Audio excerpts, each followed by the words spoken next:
കഴിയുന്നതിന്റെ അപ്പുറത്ത് സ്വപ്നം കാണുന്ന പോലത്തെ ഒരു ഡാൻസ് മലേഷ്യയിലും ആഫ്രിക്കയിലും ഒക്കെ പോയി ഷൂട്ട് ചെയ്ത മോനെ റിവ്യൂ എന്ന് പറഞ്ഞതാ പ്യാരിന്റെ റിവ്യൂ. എനക്കറിയോ ഒരു പടം അതെന്താന്ന് മനസ്സിലാക്കി അത് കാണുന്ന ആൾക്കാരുടെ മനസ്സിലുള്ള കാര്യങ്ങൾ മനസ്സിലാക്കി കൃത്യമായി പറയുന്നതാ. എന്റെ രാഘവൻ എന്ത് കുന്താ പറയുന്നത്? പുള്ളി അടിപൊളിയാണ്. പുള്ളി പറഞ്ഞ കറക്റ്റ് ആണ്. പുള്ളിന്റെ എന്ത് അടിപൊളിയാന്ന് നീ പറയുന്നത്? റിവ്യൂ പറയണേ കറക്റ്റ് ആണ്. ഒരു പടം കണ്ട് പുള്ളി അതിന് കറക്റ്റ് ഡീറ്റെയിൽ ആയിട്ട് ഓരോ ഷോട്ട് ബൈ പറയും പുള്ളി കറക്റ്റ് ആയിട്ട് എന്താണ് സംഭവം. നോക്കി കമന്റ്സിൽ മുഴുവൻ ഉണ്ടല്ലോ ആൾക്കാർ വന്നിട്ട് പൂര തെറിയാവും. അത് സത്യം പറഞ്ഞാൽ നിങ്ങളെ പോലത്തെ ഈ ശത്രുക്കളുണ്ടല്ലോ അവര് എന്ത് ശത്രു നോക്ക് എടാ ഈ ആകാശം നോക്കിട്ട് റിവ്യൂ പറയുന്നതൊന്നും വലിയ സംഭവമല്ല. പിന്നെ പുള്ളി പറഞ്ഞ എല്ലാം കറക്റ്റ് എന്നാ വിചാരം. ആൾക്കാർ പടം കണ്ടിട്ട് കമന്റ് ചെയ്യുന്ന അല്ലാണ്ട് വെറുതെ ആടെ ഇവിടെ നോക്കിട്ട് പറയുന്ന നല്ലത്. നമ്മളാളോ അങ്ങനെയൊക്കെ ഇവനെ രാഘവണ്ണന്റെ റിവ്യൂ കണ്ടിട്ട് ഓരോ പടത്തിനെ പറ്റി ഓരോ വർത്താൻ പറയാൻ വന്നിരിക്കുക. പ്യാരി എന്താ അസലായിട്ട കാര്യങ്ങൾ പറയുന്നത്? പ്യാരി പറഞ്ഞ ഏതെങ്കിലും തെറ്റിക്കോ? ഞാൻ വേറെ കാര്യം ചോദിക്കട്ടെ, ഈ മാസത്തിൽ എത്ര സിനിമകളുണ്ട്? ഞാൻ സമയം കിട്ടുന്ന അനുസരിച്ച് ഇറങ്ങണോടെ കാണാറുണ്ട്. കാണും നിങ്ങൾ? ഞാൻ പ്യാരിന്റെ കണ്ടിട്ട് എല്ലാ സിനിമയും ഞാൻ കാണല്ലോ. ഞാൻ അങ്ങനല്ല, ഞാൻ എല്ലാ സിനിമയും കാണുന്ന ഒരാളാ. അത് നിങ്ങൾ ഈ പറഞ്ഞ പ്യാരിന്റെയോ അല്ലെ രാഘവേട്ടന്റെയോ മറ്റേ റിവ്യൂ മണ്ണാങ്കട്ടയും കണ്ടിട്ടല്ല. പ്യാരി പറഞ്ഞത് ശരിയാണോ തെറ്റാണെന്നല്ല ഞാൻ പറഞ്ഞത്. ഞാൻ എനിക്ക് ഇഷ്ടപ്പെട്ട എനിക്ക് കാണണം തോന്നിയ സിനിമകൾ ഞാൻ കാണാറുണ്ട്. അതിപ്പം ഭയങ്കര ഹൈപ്പ് ഉണ്ടാക്കിയ സിനിമകൾ ഉണ്ടാവും, അത് പോയി കണ്ടു കഴിഞ്ഞാൽ ഒന്നിനും പറ്റാത്ത സിനിമയായി മാറാറുണ്ട്. അതും പറയണല്ലോ. അതേസമയം ഒന്നിനും കൊള്ളാത്ത സിനിമ എന്ന് പറഞ്ഞ സിനിമകൾ കാണാറുണ്ട്, അത് എനിക്ക് ഇഷ്ടപ്പെടാറുണ്ട്. അങ്ങോട്ടും ഇങ്ങോട്ടൊക്കെ ആവൂല ഒരു കാര്യം പറയുമ്പോൾ. നിങ്ങൾ ആൾക്കാരുടെ അഭിപ്രായം കേട്ടിട്ടല്ല പറയേണ്ടത്. നിങ്ങൾ രണ്ടാളും ഒരു സിനിമ കാണുക, എനിക്ക് നിങ്ങളുടെ അഭിപ്രായം രേഖപ്പെടുത്തി, അതാ വേണ്ടി. അല്ലാണ്ട് വെറുതെ ഓരോരുത്തരുടെ ഈ അണ്ണന്റെ മണ്ണന്റെ എല്ലാം അഭിപ്രായം കേട്ടിട്ട് പടത്തിനെ നശിപ്പിക്കല്ലോ വേണ്ടി. എന്തെങ്കിലും പഠിക്കാരെ പോടാടുന്നു. നിങ്ങളാ വിളിച്ചത്, മര്യാദയ്ക്ക് പോയേ.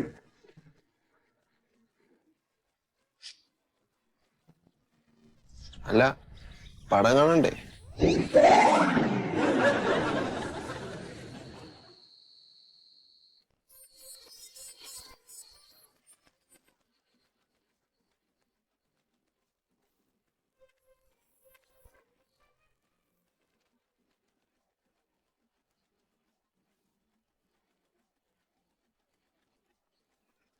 ഞാനിപ്പോ ലൈവിൽ വന്നത് കുറെ കാര്യം പറയാനാണ്.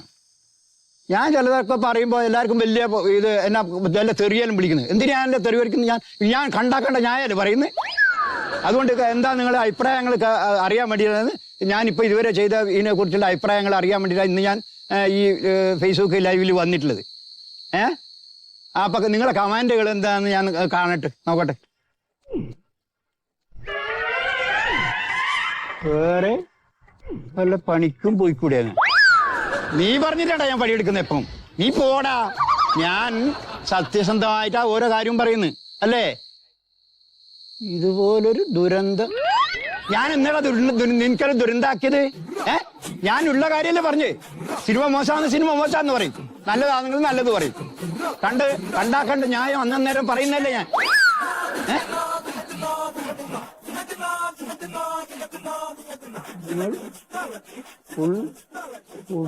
നിന്റെ എനിക്ക് പറയണ്ടല്ല. ഞാനൊന്ന് ഉടായ്പാക്കിനടാ കള്ള പമുക്കേ. ഞാനൊന്ന് ഉടായ്പാക്കിനി. ഇതൊക്കെ പറയാൻ താനാരാന്നാ? ഞാൻ നിന്റെ അച്ഛൻ ഓളാർന്ന്. ഞാൻ ഒരു സിനിമയെ കുറിച്ചും നെഗറ്റീവ് പറഞ്ഞിട്ടുണ്ടെങ്കിൽ അതായത് മോശം സിനിമയെ കുറിച്ച് മോശം സിനിമ ആയതുകൊണ്ടാ പറഞ്ഞിനി. പോടാ നീ ആരാടാ പോടാന്ന് പറഞ്ഞു. നീ പോടാ കള പട്ടി.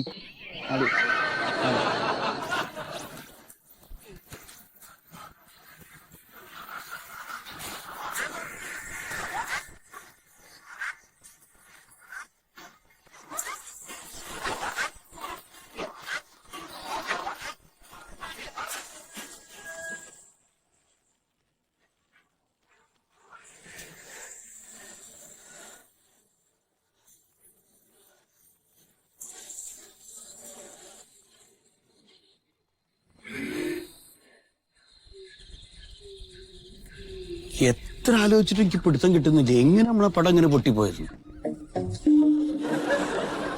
ആള് കയറിയില്ല, അതാണ്. 40-40 വർഷം ഗൾഫിൽ കിടന്ന് അധ്വാനിച്ചുണ്ടാക്കിയ കാശ് മുഴുവൻ കൊണ്ടുവന്ന് സിനിമയിൽ ഇറക്കിയിട്ട് എന്തെങ്കിലും ഒന്ന് കിട്ടണ്ടേ?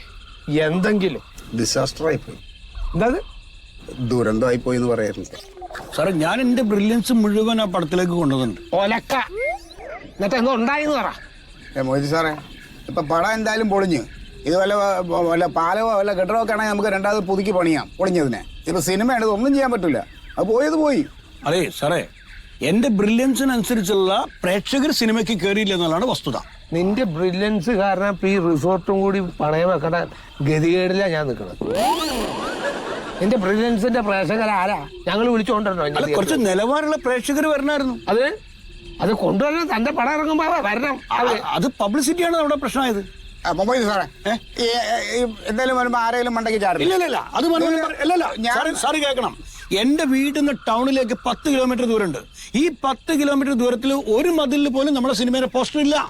മൊയ്ത് സാർ അത് പറയരുത്. ഞാൻ നിങ്ങളുടെ വീടിന്റെ അവിടെ ഫുള്ള് ഒട്ടിച്ചാണ്. അപ്പം നിങ്ങളെ ആരെങ്കിലൊക്കെ തന്നെ വലിച്ചേറി കളഞ്ഞിട്ടുണ്ടാവും. അതെ, നിങ്ങളിപ്പോ പരസ്പരം പഴിയാരിയിട്ടൊന്നും ഒരു കാര്യമില്ല. കാശ് ചെലവായത് എന്റെ കാശ് മുഴുവൻ പോയി കിടക്കുക. ഇപ്പൊ ഇത് തിരിച്ചു വരാൻ വല്ല മാർഗം ഉണ്ടോ? അല്ലെങ്കിൽ അത് എന്ത് ചെയ്യണം? അതിനെ കുറിച്ച് പറ. OTT ഇറങ്ങട്ടെ, നമ്മളെ പടങ്ങൾ ആൾക്കാർ ഏറ്റെടുക്കും. OTT ഇറങ്ങണമെങ്കിൽ ഇത് ആദ്യം തിയേറ്ററിൽ ഓടണം. സാറേ, ഈ ഇപ്പൊ വന്ന പടം തന്നെ അല്ലേ OTT പറഞ്ഞത്, അല്ലാതെ മാറ്റമൊന്നും സംഭവിക്കില്ലല്ലോ. നിങ്ങളൊരു കാര്യം മനസ്സിലാക്കണം. ഉണ്ണി മരിച്ച് അഭിനയിച്ചിട്ടുണ്ട് നമ്മളെ ഫിലിമിൽ. ഉണ്ണി മരിച്ചില്ലെങ്കിൽ അവനെ കൊല്ലണമെന്ന് വിചാരിച്ചാ കേട്ടോ. അവന് ഈ പ്രമോഷന്റെ ഭാഗമായിട്ട് നടന്ന പ്രസ് മീറ്റിംഗിൽ അവൻ സംസാരിക്കുന്ന കേട്ടിട്ട് അവന്റെ ആണപ്പല്ല് അടിച്ചു കൊടുക്കണമെന്ന് സാറ് പറഞ്ഞ കറക്റ്റാ. ഈ ഉണ്ണി ആ പ്രസ് മീറ്റിൽ കുറച്ചുകൂടെ നല്ലതായിട്ട് പത്രക്കാരോടും ചാനലുകാരോടും ഇടപെട്ടിരുന്നെങ്കിൽ നമ്മുടെ പടത്തിന് ഇങ്ങനെ ഒരു മോശം ഇത് വരില്ല. എങ്ങനെ പെരുമാറും? അത്രയും പ്രകോപിതരാക്കിയില്ല നമ്മുടെ ചാനലുകാര്. പിന്നെ ചോദിക്കേണ്ട ചോദ്യങ്ങളാണ് ഉണ്ണിയോട് ചോദിച്ചത്.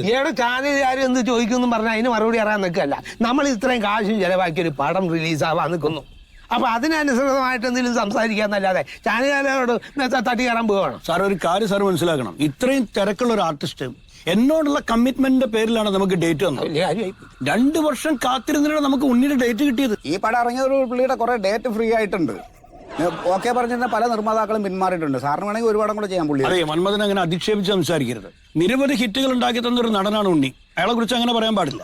അതൊക്കെ വലിയ വലിയ ഡയറക്ടേഴ്സിന്റെ നല്ല ഡയറക്ടേഴ്സാണ് അയാളെ വെച്ച് പടം ചെയ്തത്. പിന്നെ എന്തുകൊണ്ട് സാറിന്റെ പടം ഹിറ്റായില്ല പുള്ളി അഭിനയിച്ചിട്ട്? സാറേ, എനിക്ക് എന്റെ പടത്തിൽ നല്ല വിശ്വാസമുണ്ട് സാർ. തനിക്ക് വിശ്വാസം ഉണ്ടെങ്കിൽ ഇതാ ഒരു കാര്യം ചെയ്യും. എനിക്ക് ചിലവായ കാശ് മുഴുവൻ ഇങ്ങോട്ട് തന്നിട്ട് തന്റെ വീട് വിറ്റിട്ട് അതിന്റെ കടന്നു തരും.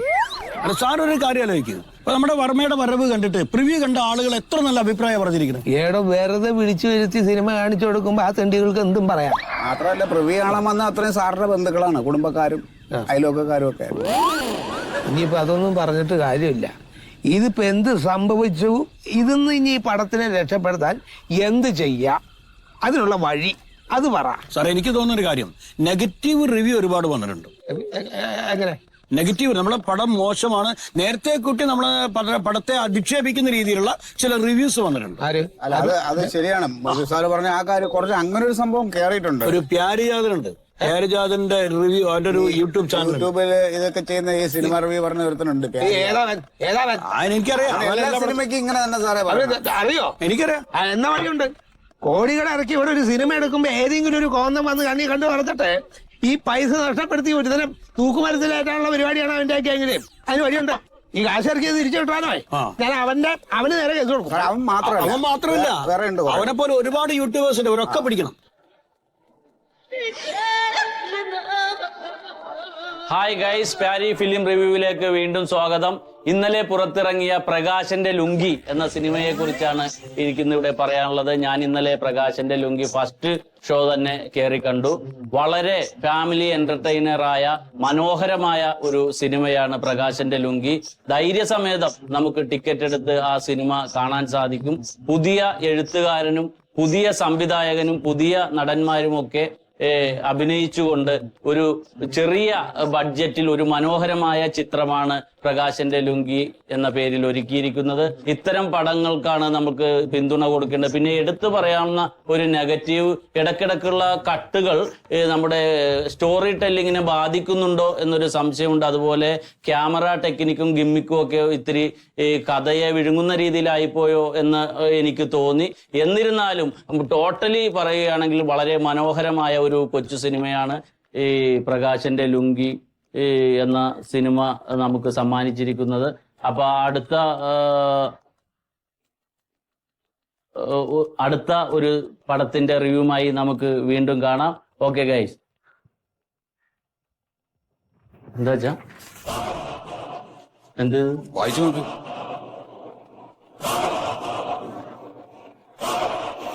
നിന്റെ ഈ വെളിവുകേട് പറയല് കാരണം ഏതോ സിനിമക്കാർക്ക് വലിയ നഷ്ടം പറ്റിയിട്ടുണ്ടെന്നും അവര് 2 കോടി രൂപ നഷ്ടപരിഹാരം ആവശ്യപ്പെട്ടിട്ട് നിനക്കെതിരെ അയച്ചിട്ടുള്ള വക്കീൽ നോട്ടീസാണത്. 2 കോടി രൂപയെ ഞാനടക്കാനാ? പിന്നെ ആരടക്കണത്? ഞാൻ എവിടെ നടക്കാനാണ്? എവിടെയെങ്കിലും പോയി അടച്ചോ. എന്റെ കയ്യിൽ 5 പൈസ തരാനില്ല. മാത്രല്ല 2 കോടിയാണ്.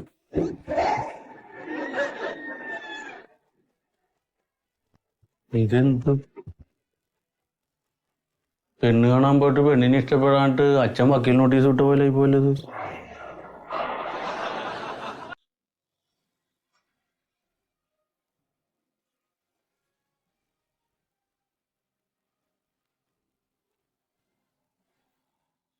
നമസ്കാരം, ഹോട്ട് ന്യൂസ് ടൈമിലേക്ക് സ്വാഗതം.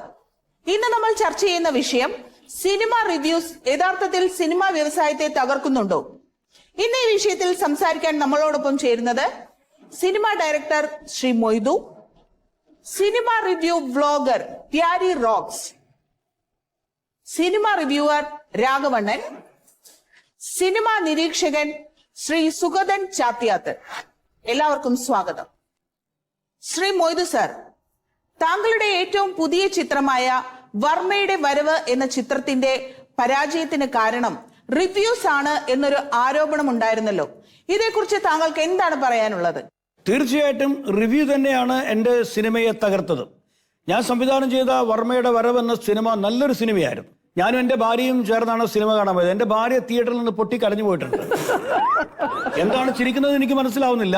എൻ്റെ നായികയും ഈ സിനിമ കണ്ടു പോകുമ്പോൾ കരഞ്ഞുകൊണ്ടാണ് പോയത്. അത്രയും നല്ല സിനിമയെ റിവ്യൂ എഴുതിയിട്ടാണ് തകർത്തത് എന്നുള്ള കാര്യം എനിക്ക് വ്യക്തമായിട്ടറിയാം. ഇതെന്തുണ്ടാക്കുന്നതെന്ന് അറിയോ? പ്രേക്ഷകരെ തിയേറ്ററിലേക്ക് എത്തിക്കില്ല. എന്നെ പോലുള്ള സംവിധായകർക്ക് ഇനിയും സിനിമ ചെയ്യാനുള്ള പ്രചോദനം നഷ്ടപ്പെടുത്തുകയാണ്. ഒരു 5000 രൂപയുടെ ഫോൺ ഉണ്ടെങ്കിൽ എന്തും വിളിച്ചു പറയാമെന്നുള്ള ഒരു ചിന്താഗതിയാണ് ഇവിടെ പലർക്കും. അത് പാടില്ല. ഇനിയിപ്പോൾ സുഗതൻ സാർ, സാറിന് എന്താണ് പറയാനുള്ളത്? മൊയ്തുവിന്റെ ഭാര്യ പൊട്ടിക്കരഞ്ഞു എന്നാ പറയുന്നത്. മൊയ്തുവിന്റെ ഭാര്യക്ക് ചിലപ്പോ ഈ പടത്തിന്റെ നിർമ്മാതാവിന്റെ വിഷമം മനസ്സിലായിട്ടുണ്ടാവും, അതുകൊണ്ട് പൊട്ടിക്കരഞ്ഞു. നിങ്ങളെ വല്ലാത്ത കോമഡി പറഞ്ഞ് ചിരിപ്പിക്കാൻ നോക്കണം. എന്റെ ഭാര്യ സിനിമ കണ്ട് കരഞ്ഞത് എന്റെ സിനിമയുടെ ഫ്ലോ കണ്ടിട്ട് തന്നെയാണ്. ഞാൻ വിഷയത്തിലേക്ക് വരാം. താങ്കൾ ചോദിച്ചു ചോദിച്ചുള്ള മറുപടി പറഞ്ഞാൽ മതി. വർമ്മയുടെ വരവ് എന്നുള്ള സിനിമ ഞാനും കണ്ടു. ഞാനിപ്പോ അതിനെക്കുറിച്ച് എന്തെങ്കിലും പറഞ്ഞു കഴിഞ്ഞാൽ നമ്മുടെ സംവിധായകൻ എങ്ങനെ പ്രതികരിക്കാന്ന് അറിയില്ല. ഒരു ഒടുക്കത്തെ വരവായിരുന്നു വർമ്മയുടെ. ഇപ്പൊ അതിനെക്കുറിച്ച് ഞാൻ പറയുന്നില്ല. നമ്മുടെ ഈ രാജ്യത്ത് ഒരു നല്ല സിനിമ നിർമ്മിക്കാൻ, കോടികൾ ചെലവാക്കി ഒരു സിനിമ നിർമ്മിക്കാൻ ഒരു നിർമ്മാതാവിന്, ഒരു നല്ല സിനിമ സംവിധായകൻ ചെയ്യാൻ ഒരു സംവിധായകനൊക്കെ അവകാശമുള്ള ഒരു രാജ്യമാണ് നമ്മുടെ. അതുപോലെ തന്നെ ഇറങ്ങുന്ന സിനിമയെ കുറിച്ച് നല്ല അഭിപ്രായവും മോശം അഭിപ്രായവും, തന്റെ അഭിപ്രായം എന്തോ അത് തുറന്നു പറയാനും നമ്മുടെ ജനാധിപത്യത്തിൽ അവകാശമുണ്ട്. ആ സ്ഥിതിക്ക് റിവ്യൂ പറയുന്നവർ പറയുന്നത് സത്യസന്ധമായ കാര്യങ്ങളാണോ അല്ലയോ എന്നാണ് നമ്മൾ വിലയിരുത്തേണ്ടത്. അതെ, അല്ലാതെ പടത്തിന്റെ പരാജയം എല്ലാം റിവ്യൂ ചെയ്യുന്ന ആളുടെ തലയിൽ കെട്ടിവെക്കുന്നതിനോട് എനിക്ക് യോജിപ്പില്ല. നമുക്ക് അതിനെപ്പറ്റി മിസ്റ്റർ പ്യാരിയോട് തന്നെ ചോദിക്കാം. പ്യാരി, എന്താണ് ഈ കാര്യത്തിൽ പറയാനുള്ളത്? ഞാൻ അധ്വാനിക്കുന്ന പൈസ മുടക്കി ടിക്കറ്റ് എടുത്ത് ഞാൻ കാണുന്ന സിനിമ നല്ലതാണോ ചീത്തയാണോ എന്ന് പറയാനുള്ള അവകാശം എനിക്കുണ്ട്. അല്ലെ, അതാ ഞാൻ പറഞ്ഞത്. സിനിമ നല്ലതാണെങ്കിൽ ആളുകൾ കാണും, നല്ലതാണെങ്കിൽ ഞങ്ങൾ നല്ലതെന്ന് പറയാറില്ലേ? ഇവര് മോശം സിനിമ പടച്ചു വിട്ടിട്ട് അത് നല്ലതാണെന്ന് പറയണമെന്ന് ഇവരെന്തിനാ നിർബന്ധം? നിങ്ങൾ ഒരു കാര്യം മനസ്സിലാക്കണം. നിങ്ങൾ ഒരാൾ മാത്രമാണ് എന്റെ സിനിമയെ കുറിച്ച് വളരെ മോശമായിട്ടുള്ള പരാമർശങ്ങൾ നടത്തിയത്. എന്റെ സിനിമ കണ്ടിട്ട് വളരെ നല്ല സിനിമയാണെന്ന് പറഞ്ഞ ഒരുപാട് ആളുകളുണ്ട്. അങ്ങനെ ഒരാളുടെ മേലിൽ പഴി ചാരില്ലെന്ന് ഞാനൊരു കാര്യം പറയട്ടെ. ഞാൻ പറയട്ടെ, പറഞ്ഞോളൂ. അതായത് ഒരു സാധാരണക്കാരൻ 4 ആള് പറഞ്ഞു കേട്ട ഒരു നല്ല പടമാണോ അല്ലയോ ഒന്ന് വിലയിരുത്തിയിട്ട് തന്നെയാണ് പോവുക. അപ്പൊ അത് കണ്ടു കഴിഞ്ഞിട്ട് അവർ സിനിമ കണ്ടു കഴിയുമ്പോൾ റിവ്യൂവും സിനിമയിലുള്ളതും വ്യത്യസ്തമായിട്ടുള്ളതാണെങ്കിൽ പിന്നീട് അദ്ദേഹത്തിന്റെ റിവ്യൂ കാണാൻ ആരും നിൽക്കില്ല. ഇപ്പൊ ഈ പ്യാരിജാതിന്റെ റിവ്യൂ കാണുന്നതിന്റെ ഉദ്ദേശം അയാൾ സത്യസന്ധമായി പറയുന്നു എന്നുള്ളത് കൊണ്ടാണ്. അതുകൊണ്ട് സിനിമ നിർമ്മിക്കുന്നവർ ശ്രദ്ധിക്കേണ്ട ഒരു കാര്യം, ഞാൻ അതിലേക്കാണ് വരുന്നത്. സിനിമ നിർമ്മിക്കേണ്ടവർ ശ്രദ്ധിക്കേണ്ട ഒരു കാര്യം, നല്ല ഒരു സൃഷ്ടിയാണ് അവർ നിർമ്മിക്കുന്നതെങ്കിൽ അത് എന്ത് നിരൂപണം കൊണ്ടും എന്ത് ആളുടെ അഭിപ്രായം കൊണ്ടും ആ സിനിമ പരാജയപ്പെടില്ല. നല്ല സിനിമയാണെങ്കിൽ അത് കാണാൻ ആൾക്കാർ വരും. നല്ല സിനിമ എടുക്കുന്നവർ എന്തിനാണ് പേടിക്കണത്? നമുക്ക് രാഘവണ്ണൻ എന്തോ പറയാനുണ്ട്. അദ്ദേഹം എന്താണ് പറഞ്ഞോളൂ. പണ്ടത്തെ സിനിമകൾ എത്ര മനോഹരായിരുന്നു. സത്യൻ സാറിന്റെയും മധു സാറിന്റെയും അതുപോലെ നസീർ സാറിന്റെയും സിനിമകൾ എത്ര മനോഹരം. നല്ല സിനിമ 1 മാസം 2 മാസം ഒരു തിയേറ്ററിൽ ഓടിക്കൊണ്ടിരുന്നത്. ആ സിനിമകളെല്ലാം ജനങ്ങൾ കണ്ടിട്ടില്ലേ?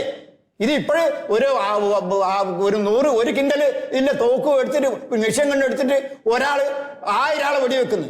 1000 ആള് തിരിച്ചിങ്ങോട്ട് വെച്ചാൽ ഇവനൊട്ട് ചാവുകയും ചെയ്യില്ല. 1000 ആള് ചത്തു വീഴുന്നു. എന്തൊരു കൃത്രിമത്വമാണ്. ഇതിലൊന്നും സാധാരണത്വം ഉണ്ടാ ഈ സിനിമയിൽ? ഒരു സിനിമ വന്നു കാണാൻ തുടങ്ങുന്ന പോലെ തിരക്കാൻ ഭയങ്കര, ആര് പറയുന്നു മനസ്സിലാവില്ല, പടപട പറഞ്ഞു സിനിമ തീർന്നു. മേഡം, ഈ രാഘവൻ ഇപ്പോഴും ബ്ലാക്ക് ആൻഡ് വൈറ്റ് കാലഘട്ടത്തിലാണ് ജീവിക്കുന്നത്.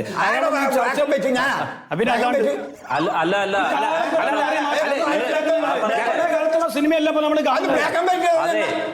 ബഹളം വെക്കരുത്. ഒരു കാര്യം മനസ്സിലാക്കി, പണ്ട് കാലത്തൊക്കെ 35,000 രൂപയ്ക്ക് സിനിമ ചെയ്തിട്ടുണ്ട്. ഇന്ന് അങ്ങനെ സിനിമ ചെയ്യാൻ പറ്റില്ല. കാലം ഒരുപാട് മാറി. അത് മനസ്സിലാക്കണം നിങ്ങള്. നമ്മൾ ഇവരെ ക്ഷണിച്ചില്ലല്ലോ. ഞങ്ങൾക്കൊരു സിനിമ ചെയ്തതാ, ഞങ്ങൾക്ക് ഇതൊന്ന് കാണാൻ ഞങ്ങൾ ബുദ്ധിമുട്ടിയിരിക്കുക. നിങ്ങളുടെ വ്യവസായം, നിങ്ങൾ മുടക്കുന്ന 25 കോടിയുടെ വില തന്നെയുണ്ട് സാധാരണക്കാരന്റെ 250 രൂപക്കും. അപ്പൊ ആര് മോശമാണെന്ന് പറഞ്ഞാലും സിനിമയുടെ കണ്ടന്റ് നല്ലതാണോ, സിനിമ ആസ്വദിക്കാൻ കഴിയുന്നുണ്ടോ എന്ന് പറയുന്ന നല്ല സിനിമയാണെങ്കിൽ ജനം തിയേറ്ററിൽ പറഞ്ഞാല് പ്യാരിജാതൻ സ്വയം ഒരു ന്യായീകരണം നടത്തുന്നുണ്ടോ എന്നൊരു സംശയം. ഞാൻ അങ്ങനെ ആരുടെ പക്ഷത്ത് നിൽക്കുന്നതല്ല. പക്ഷെ പ്യാരിജാതൻ ആ പറഞ്ഞതിലെ ഒരു എനിക്ക് പറയാൻ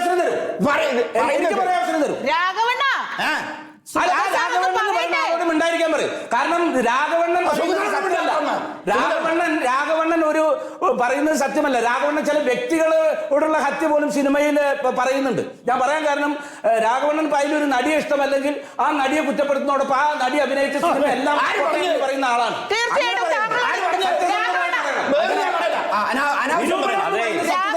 ഈ രാഘവൻ പറയുന്നത് ശരിയല്ല. അയാളെ മാറ്റി നിർത്തും. ഞാൻ വേറൊരു കാര്യം കൂടി ഞാൻ പറയാം.